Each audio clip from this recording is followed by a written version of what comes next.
el mundo en esa época de la Guerra Fría se dividió básicamente en tres, pero eran dos grandes bloques: Estados Unidos y los países desarrollados que apoyaban a la estrategia de la democracia liberal y del capitalismo. Estados Unidos, y ahí entraba Europa Occidental, con todo lo que era Inglaterra, Francia, Italia, España, eh, más, qué sé yo, Australia, Nueva Zelanda, como países del primer mundo, ya países que habían logrado un desarrollo. Y el otro extremo era el segundo mundo, que eran los países de la órbita comunista, de la órbita de la Unión Soviética, que básicamente era Europa Oriental, países como, que ya no existen, como Yugoslavia y Checoslovaquia, pero estaba Hungría, estaba eh, Polonia, toda la parte que la Unión Soviética dominaba, más China. China como un tercer actor que recién se estaba metiendo, una China comunista que ahí competían algunas cosas con la Unión Soviética. Y este mundo dividido en dos se empezó a disputar a los países que eran menos industrializados. ¿Cómo influían en países que no tenían el desarrollo que estos países tenían? Y a eso se le llamó tercer mundo. Y ahí entramos nosotros. Nosotros nunca hemos sido un país desarrollado hasta el día de hoy. Es Chile, ustedes saben, y lo hemos conversado, un país que es productor de materias primas, básicamente. Nosotros le vendemos al mundo lo que sacamos de la tierra. Le vendemos cobre, le vendemos la harina de pescado, le vendemos lo que sacamos de la agricultura. Eso le vendemos nosotros al mundo y lo ofrecemos al mundo. Pero nosotros no fabricamos celulares, nosotros no fabricamos autos, nosotros no fabricamos tecnología. Perdón, no fabricamos tecnología. Eso es lo que se le llama el tercer mundo. O países, ahora ya se cambió la nomenclatura, países en vía de desarrollo. Es decir, que tratan de lograr el desarrollo, pero el desarrollo para lograrlo tiene todo un ámbito que no solamente tiene que ver con las materias primas, que son súper importantes, tiene que ver con el capital humano, tiene que ver con la industria, etcétera. Y eso nosotros no hemos sido capaces de desarrollarlo, ni la industria, ni el capital humano. ¿Qué hemos hecho nosotros? Bueno, como les digo, vender nuestros productos, o sea, sacamos el cobre y ya, el cobre, ustedes saben, viene unido a rocas, lo separamos, o sea, vienen fundiciones, de ahí se separa, se hacen unas placas gigantes que pesan cientos de kilos, y esas placas de cobre se envían a Estados Unidos, se envían a China. Pero nosotros no hemos sido capaces de que con ese cobre, chuta, nosotros hacer cosas. Nosotros fabricar los cables, nosotros fabricar las cañerías, lo hacemos pero a nivel local. No podemos competir con estas grandes naciones, estas grandes potencias, porque, y es lo que estamos hablando ahora, el tema de la globalización, cómo los países poderosos en el fondo aplastan a los países en vía de desarrollo como Chile y como muchas naciones. Así que eso es lo que vamos a seguir revisando hoy en día. Es un tema complejo, pero que es un tema que podemos más o menos entenderlo y sobre todo ver los beneficios que nos da la globalización, pero también los defectos o lo negativo que también tiene que nosotros estemos sumergidos en este mundo. Nosotros no nos podemos salir de la globalización. La globalización ya llegó y está. No podemos vivir si no es en un mundo globalizado con relaciones internacionales que abarcan desde lo económico, acuérdense que esto parte de la economía, pero abarcan todo hacia abajo.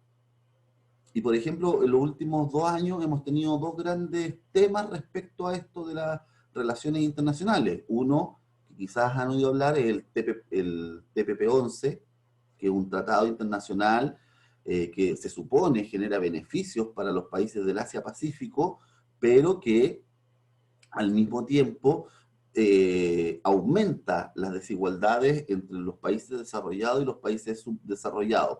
Por lo tanto, tenemos que firmarlo, tenemos que estar ahí.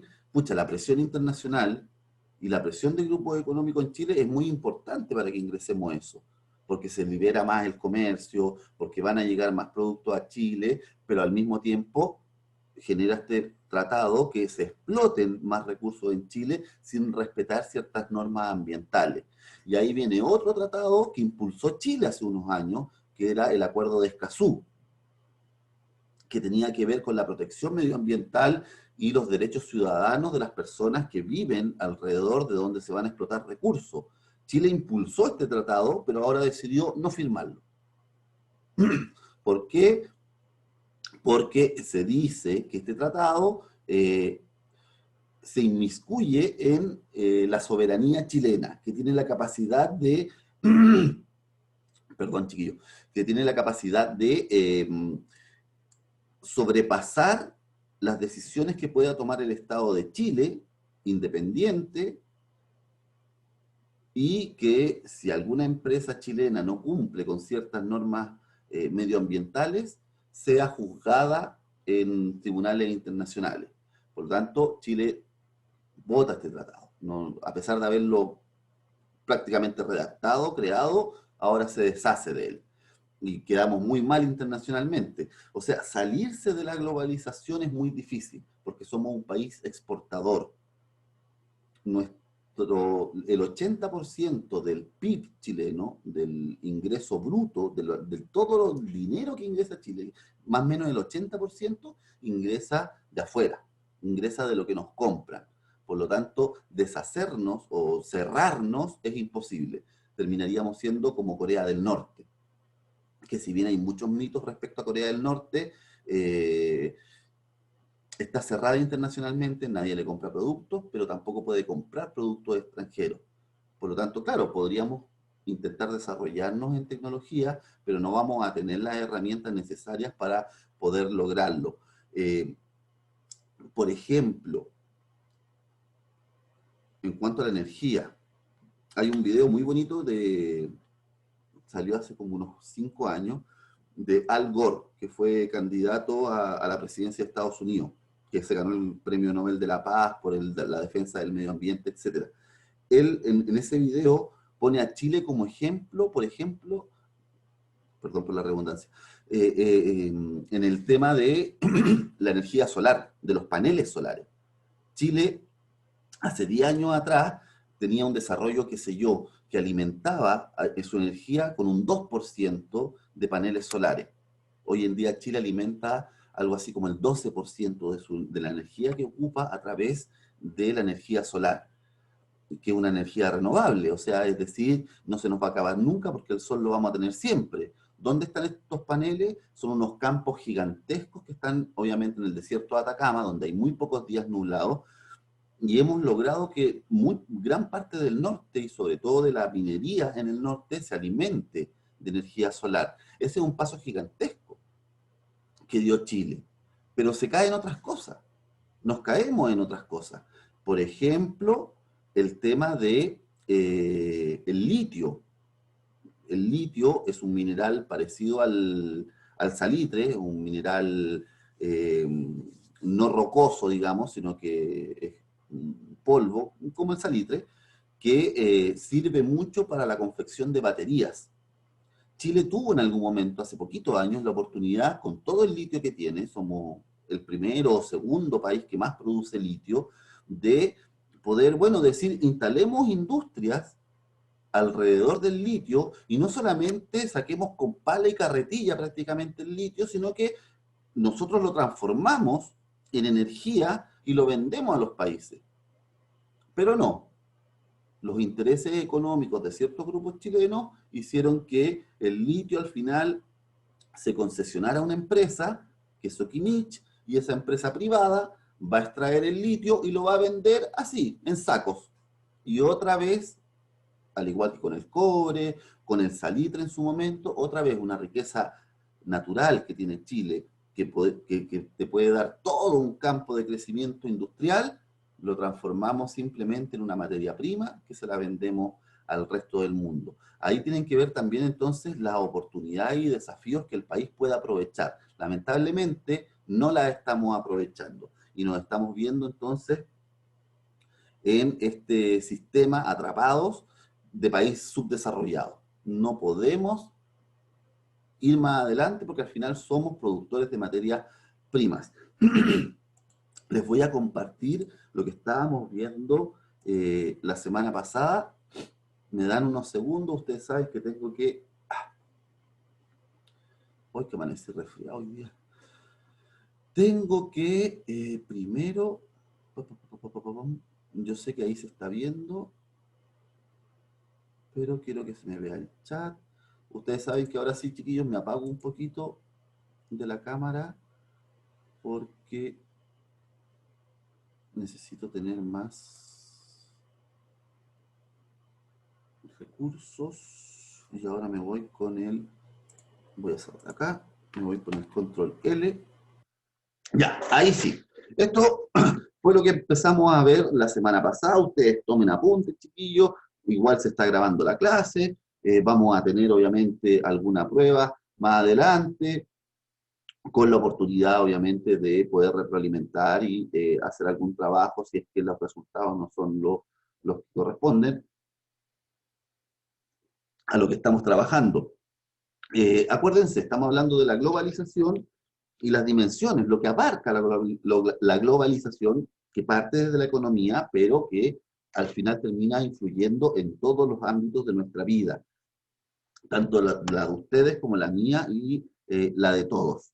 Eh, Vamos a partir con lo que estábamos un poquito viendo la semana pasada en cuanto, así como para que le pongamos objetivo a esto, el objetivo es, en el fondo, comprender cuál es el concepto de globalización y además cuáles son las dimensiones que abarca partiendo con esta idea de la economía global, de la aldea global, del shopping global, que se usa mucho hoy en día. Esto ya lo habíamos visto, que el ser humano, ¿cierto?, va experimentando cambios, va evolucionando respecto a sus primeros milenios como ser humano.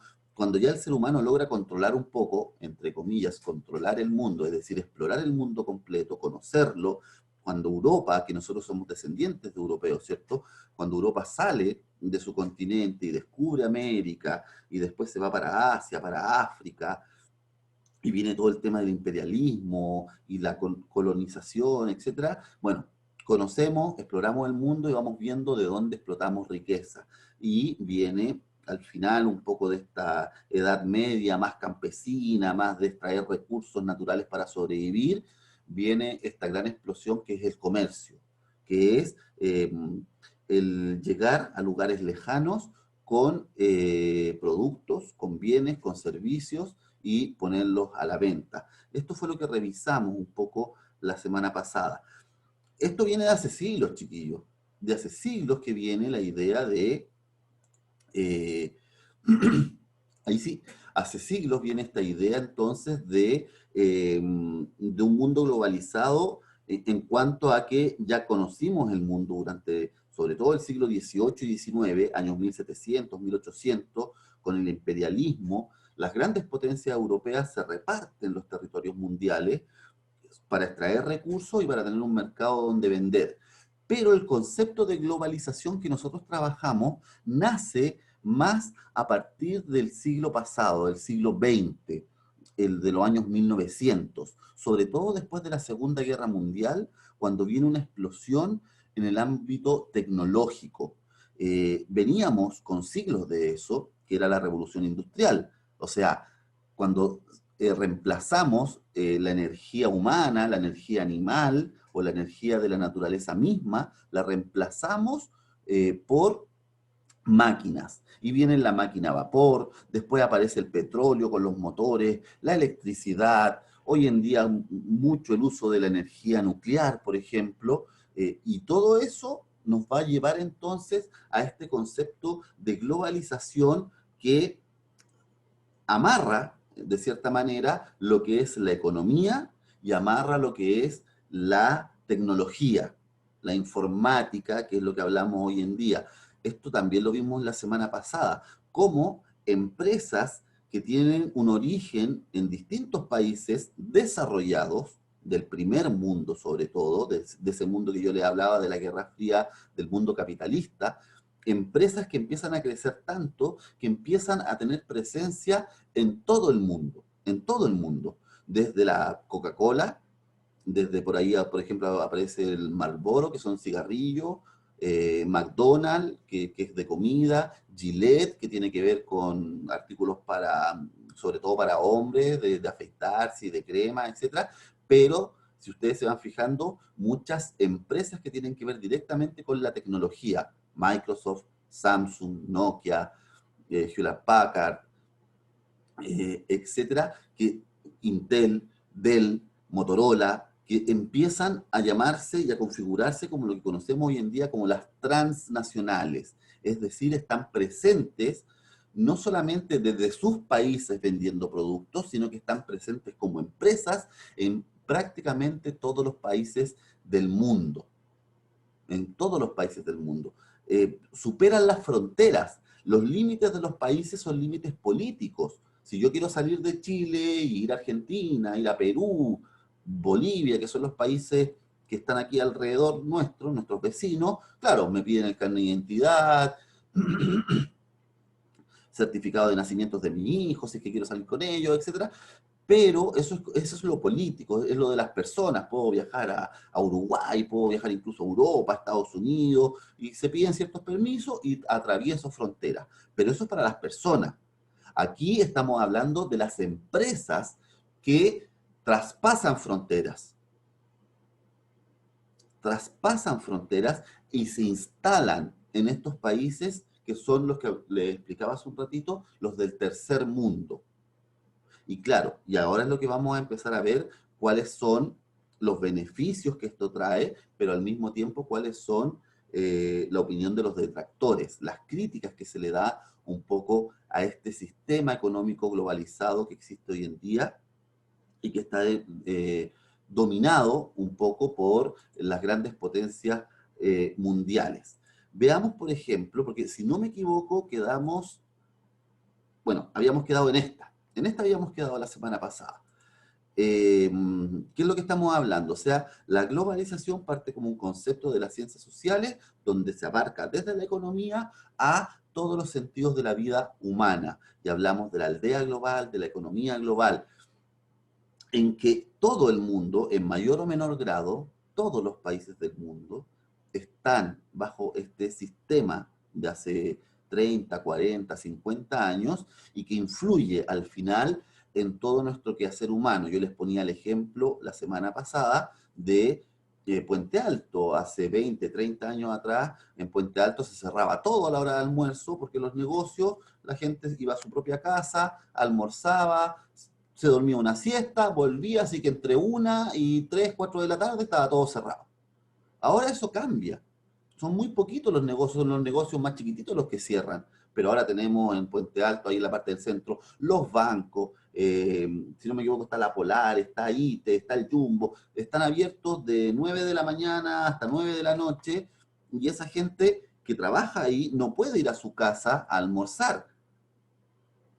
¿Qué hace? Va al patio de comidas del Jumbo, o va al McDonald's de las Mercedes, come comida rápida y vuelve al trabajo. Eso es un cambio, por ejemplo, de nuestra conducta.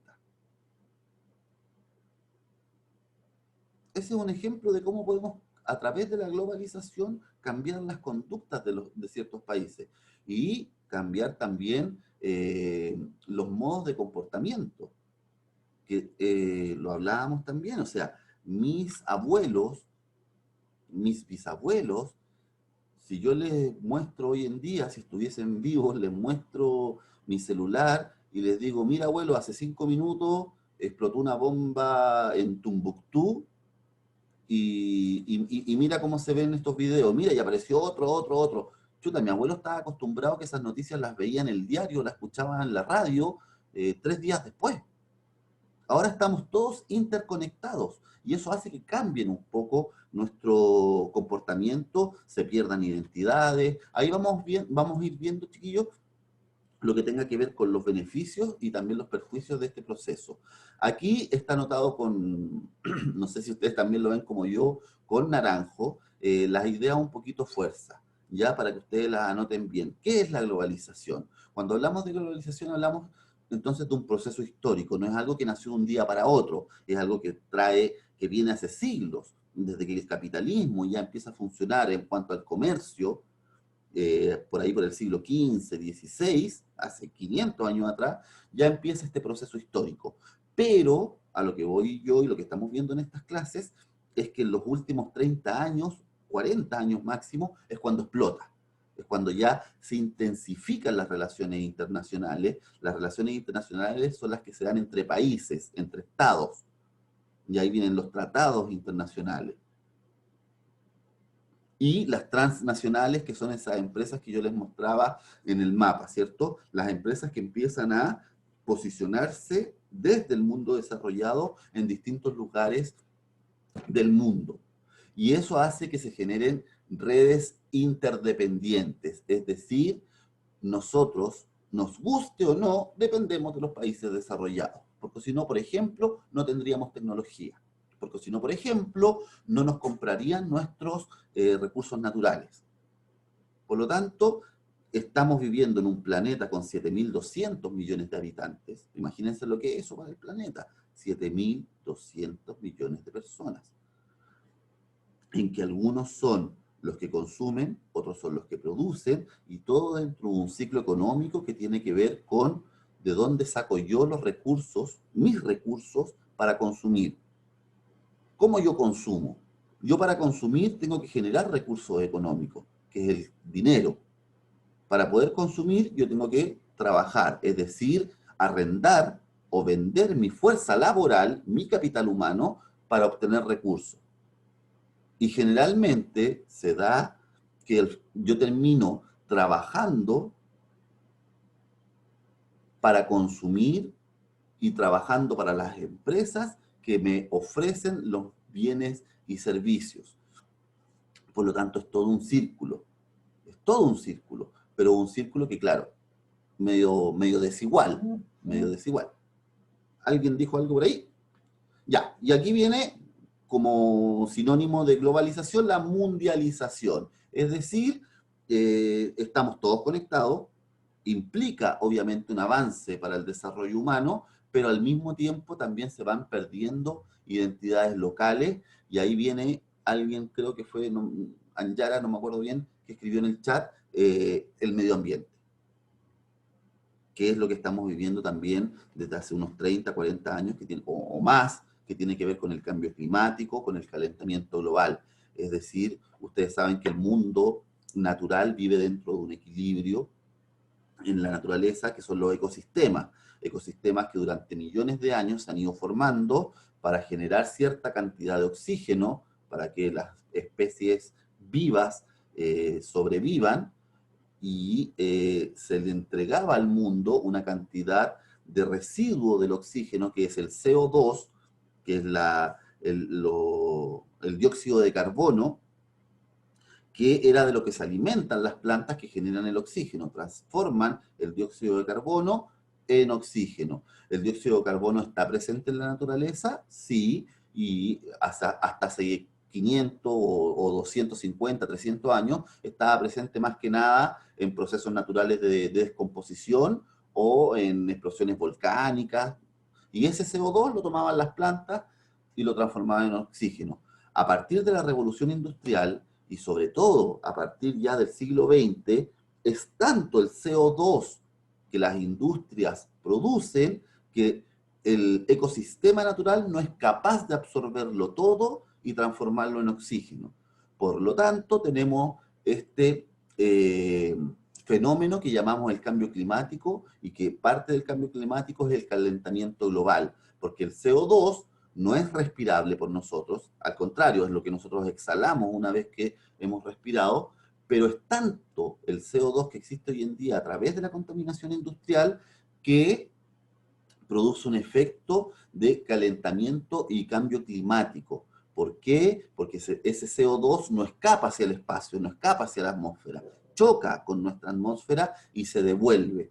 Por lo tanto, estamos en un mundo donde la contaminación ha subido mucho, pero no solamente este tipo de contaminación, sino que además el arrasar ciertas áreas para extraer recursos. Y ahí viene un gran problema con el Amazonas, por ejemplo. El Amazonas es lo que nosotros llamamos el pulmón del mundo. Es la gran selva brasileña, paraguaya, peruana, ecuatoriana, colombiana, ¿cierto? Que está aquí en Sudamérica y se está explotando y se están cortando árboles. ¿Para qué? Para plantar qué sé yo, productos alimenticios como la soya, o para tener más territorio para el ganado, para el producto de la carne. Por lo tanto, aparte de estar produciendo mucho más CO2, estamos eliminando lo único que conocemos que puede transformar el CO2 en oxígeno, que son las plantas, que son los bosques. Por lo tanto, ahí sí viene un gran tema. Y aquí es donde un poco vemos, entonces, para cerrar esta idea, lo que está a favor y lo que está en contra de esto de la globalización. Podemos pararnos frente al mundo, arriba de una plaza, y gritar, no a la globalización, que se mueve. Chuta, ya, lo podemos hacer, pero tenemos que entender que igual tiene beneficios la globalización. Y esos beneficios van con cómo han ido creciendo las economías mundiales, cómo nosotros ocupamos servicios que antes no teníamos, bienes que antes no teníamos. O sea, hace 40 años, chiquillos, tener un televisor en una casa era como el gran logro familiar, y era la tele familiar. Bueno, vino la globalización, vino la tecnología, bajan los precios de los televisores y ahora prácticamente cada habitación de una casa tiene un televisor. El acceso a la tecnología, al internet, al wifi, todo eso a productos que antes no conseguíamos, lo permite la globalización. Y como llegan empresas transnacionales, también existe más empleo. Hay un mejoramiento, hay una visión a favor de la globalización que es súper importante y hay que entenderla. Mejoran los niveles de vida, hay más trabajo, hay un mayor intercambio entre bienes y servicios, hay mayor riqueza material y además le ha permitido la globalización al mundo occidental, al primer mundo, acuérdense del principio de la clase, el primer mundo, Estados Unidos, Europa Occidental, transmitir ciertos valores que tienen que ver con la cultura occidental, que es un poco quizás lo que han revisado con el profe Daniel en las clases de filosofía, esta idea del pensamiento, de la ciencia, de el cuestionarse cosas, de el origen griego de las matemáticas, de la filosofía, las ciencias en sí, se han ido logrando llevar a lugares del mundo donde antes no estaban. Y eso también es parte de la globalización y lo podemos ver como un beneficio en cuanto a la democracia liberal, etcétera, y muchos temas que la globalización lleva. Pero claro, tenemos en contra la pérdida de identidad cultural de los países, se va perdiendo. O sea, por ejemplo, el cómo hoy en día nosotros nos vestimos como chilenos, comemos como chilenos, no, ya estamos, vamos a Buenos Aires, vamos a Montevideo, vamos a Bogotá, o vamos incluso a Madrid, a Londres, y vamos a ver gente que está vestida igual que nosotros, que come prácticamente lo mismo que nosotros, o sea, se va perdiendo la identidad. Eh, Todo un tema, ahí viene el tema de las comunidades indígenas, sobre todo en los países del tercer mundo, como ellos también van perdiendo su propia identidad, y ahí viene lo que hablábamos del daño medioambiental, que también es fundamental. La globalización, a partir de las revoluciones industriales, ha provocado un daño al medio ambiente que no tiene comparación en toda la historia, ni del planeta, ni en toda la historia humana. Lo que hoy día estamos viviendo no se compara con nada de lo que vivieron nuestros antepasados. La contaminación de los ríos, de los mares, del cielo, la pérdida de los glaciares, la pérdida de las fuentes de agua dulce. Eso, chiquillos, nos está llevando a un precipicio muy peligroso, muy peligroso. que quizás no, en algún momento genere realmente un problema mundial muy, muy fuerte, muy, muy fuerte. Así que ya lo estamos viviendo, ya lo estamos viviendo, pero, pero puede ser aún peor y no se ven cambios, no, por lo menos importantes no se ven cambios. Otro problema que genera la globalización es la desigualdad social, y ahí viene esto de la concentración de la propiedad. Finalmente, la globalización ha permitido que sean pequeños grupos económicos a nivel mundial que acaparen todos los recursos en cuanto a su propiedad. Por lo tanto, podemos decir libremente, y porque son las cifras que se dan, que el 10% de la población mundial, más o menos el 10% de la población mundial, es dueña del 90% de la propiedad de recursos naturales y de bienes y servicios. Y el otro 90% de la población apenas tiene el 10% de esos recursos, de esa propiedad. En Chile es aún peor la desigualdad. En Chile estamos hablando de un 5% de grupo económico que domina la economía del país, con todo, siendo dueña de todos los bienes y servicios, y un 95% de la población que no tenemos acceso a esa propiedad. La desigualdad también es un tema muy importante en la globalización. Y lo que hablábamos, la explotación de recursos naturales, es decir, la destrucción misma del planeta que nos acoge, porque lamentablemente no tenemos otro donde vivir. ¿Es acá o no hay? No hay, o sea, puede que de repente digan que encontraron agua en Marte, que hay un planeta, el XT 2512, que está a 2 años luz, que tiene las condiciones que parece que permiten. No, no. O sea, eso es cómo avanza la ciencia, sobre todo la astronomía, pero llegar ahí a establecer una colonia humana, y además, ¿para qué vamos a llegar ahí? Para explotar. Al final, esa es nuestra condición. Así que es el planeta que tenemos. Y la globalización, en este sentido de la explotación, le ha hecho mucho daño al planeta. Y aquí viene una paradoja, y quizás aquí vamos a terminar, chiquillos, me hubiese gustado avanzar más, pero quería cerrar alguna idea. Aquí viene una paradoja respecto a la globalización. Si ustedes van leyendo el texto, van a ir viendo que habla un poco del Internet, y cómo el Internet es un hijo de la globalización, es parte de la globalización, así que es como un beneficio de la misma globalización. ¿Y cuál es la paradoja? Que los grupos antiglobalización, que en algunas partes se llaman los antifa, los anarcocomunistas, etcétera, usan el Internet para propagar su idea. Y ahí viene la paradoja, es decir, el Internet es un beneficio de la globalización, de los que están en contra de la globalización también se benefician para compartir sus ideas. A eso va un poco lo que nos queda. O sea, cómo nosotros, o los que son antiglobalización, de todas maneras están inmersos en este mundo, porque no hay otra forma, ya la globalización la tenemos. Ahora es cómo nosotros la mejoramos. Y aquí vienen las nuevas generaciones, aquí vienen ustedes. O sea, un ejemplo así como muy chiquitito. Yo cuando tenía, no sé, 5, 10 años, que no es hace mucho, si lo hablamos a escala humana, hace 30 años atrás, yo siempre veía la cordillera nevada. Hasta en verano, por último, el Ramón, el Cerro Ramón, que es el más alto de los que vemos nosotros acá en Santiago, tenía siempre un poco de nieve. Ahora, ya en esta fecha, desaparece la nieve. ¿Por qué? Porque hay un cambio climático, que está lloviendo menos en la zona central, y porque hay un calentamiento que hace que los hielos se derritan más rápido. Por lo tanto, uno empieza a percibir ciertos cambios en nuestro entorno, pero si no se produce una transformación importante en las nuevas generaciones respecto a nuestra relación con el planeta, vamos a estar medios perdidos, chiquillos, vamos a estar medios perdidos.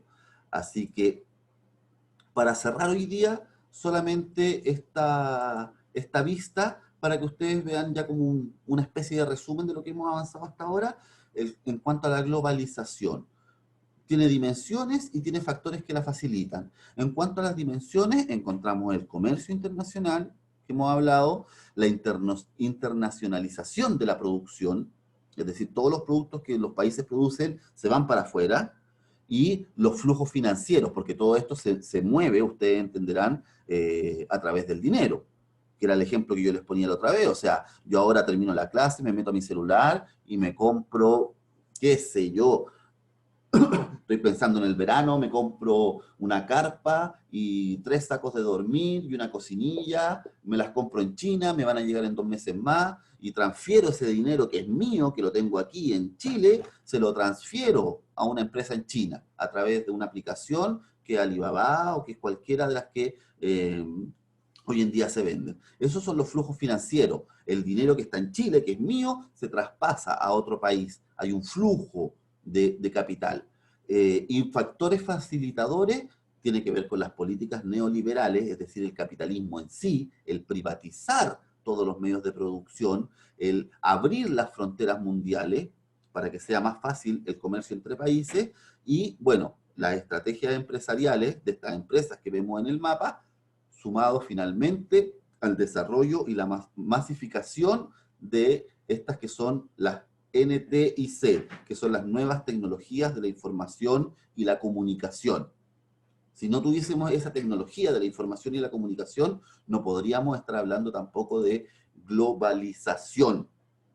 Y sí, hay algo que se llama, ahí que está escribiendo Anjara, hay algo que se llama la huella de carbono, es decir, cada producto, eh, perdón por la redundancia, cada bien que se produce en el mundo genera una huella de carbono, es decir, genera algo de contaminación. Y también, cuando no solamente el producirlo, cuando yo lo transporto a otro lugar del mundo, genera contaminación porque los aviones contaminan, porque los barcos contaminan, etcétera. Eso es lo que se llama la huella de carbono. Es decir, para que a mí, aquí en Chile, al profe Carlos, le llegue la carpa que se compró en China, chuta, generó contaminación. Claro, no se puede comparar con la contaminación que generan las grandes empresas, pero genero. Y yo soy uno. Imagínense 7.000 millones de habitantes en este planeta haciendo estos cambios de productos, de bienes y servicios de un lugar a otro del mundo. Eso es lo que se llama la huella de carbono. ¿Cuánta contaminación produce un bien en específico? Chiquillos, lo dejamos hasta acá hoy día.